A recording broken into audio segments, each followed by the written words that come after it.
മക്കളെ വളർത്തി വലുതാക്കാൻ നമ്മുടെ നാട്ടിലെ ഓരോ മാതാപിതാക്കളും എത്ര കഷ്ടപ്പെടുന്നുണ്ടാകും. എന്നാൽ അവർ കൗമാരത്തിലേക്ക് എത്തുമ്പോൾ, മക്കൾ ഈ കൗമാര പ്രായത്തിലെത്തുമ്പോൾ മാതാപിതാക്കളെ ധിക്കരിച്ച് പല കെണികളിലും വീഴാം. പ്രത്യേകിച്ചും സോഷ്യൽ മീഡിയയിലെ പ്രണയക്കെണി. സ്വന്തം മകൾ ഒരു പ്രണയക്കുരുക്കിൽപ്പെട്ടാൽ അതൊരു അച്ഛനും അമ്മയ്ക്കും സഹിക്കാൻ കഴിയുന്നതല്ല. ഒരു പക്ഷേ അത് അവരുടെ മനസ്സിൽ പകയും വിദ്വേഷവും സങ്കടവും ഒക്കെയായി മാറാം. തിരുവനന്തപുരം വെഞ്ഞാറമൂട്ടിൽ മകളെ വീട്ടിൽ നിന്നും വിളിച്ചിറക്കിക്കൊണ്ടുപോയ യുവാവിനെ പിതാവ് ടിപ്പറടിച്ച് കൊലപ്പെടുത്താൻ ശ്രമിച്ചു. വെമ്പായം സ്വദേശി ജോണിയാണ് ഈ ക്രൂരകൃത്യം ചെയ്തത്.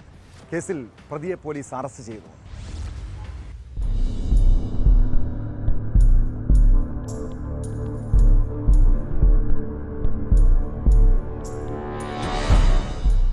കഴിഞ്ഞ ദിവസം വൈകിട്ട് 3-ന് പിരപ്പൻകോട് കൊപ്പം CSI പള്ളിക്ക് സമീപമായിരുന്നു കൊലപാതക ശ്രമം. സംഭവത്തെക്കുറിച്ച് പോലീസ് പറയുന്നതിങ്ങനെ: പ്രതി ജോണിന്റെ മകളുമായി വെമ്പായം വേറ്റിനാട് സ്വദേശിയായ യുവാവ് പ്രണയത്തിലായിരുന്നു. തുടർന്ന് പെൺകുട്ടി പിതാവിന്റെ എതിർപ്പ് അവഗണിച്ച് യുവാവിനൊപ്പം ഇറങ്ങിപ്പോയി. ഇതിന്റെ വൈരാഗ്യത്തിൽ കടയിൽ നിന്നും സാധനങ്ങൾ വാങ്ങി വീട്ടിലേക്ക് പോകാനായി മാരുതിക്കാറിന്റെ വാതിൽ തുറന്ന് ഉള്ളിലേക്ക് കയറാൻ ശ്രമിച്ച യുവാവിനെ ജോൺ ടിപ്പർ ലോറി കൊണ്ട് ഇടിക്കുകയായിരുന്നു.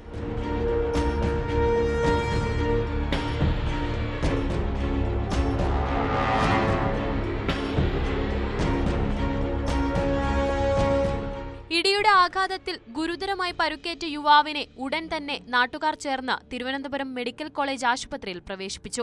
നട്ടെല്ലിന് പരുക്കേൽക്കുകയും ഒരു കാലിന് ചലനശേഷി നഷ്ടപ്പെടുകയും ചെയ്ത യുവാവ് ചികിത്സയിൽ തുടരുകയാണ്. പരാതിയെ തുടർന്ന് വധശ്രമത്തിന് കേസെടുത്താണ് വെഞ്ഞാറമൂട് പോലീസ് പ്രതിയെ പിടികൂടിയത്.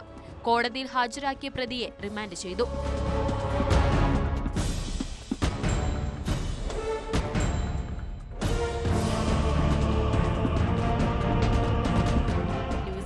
വെഞ്ഞാറമൂട്.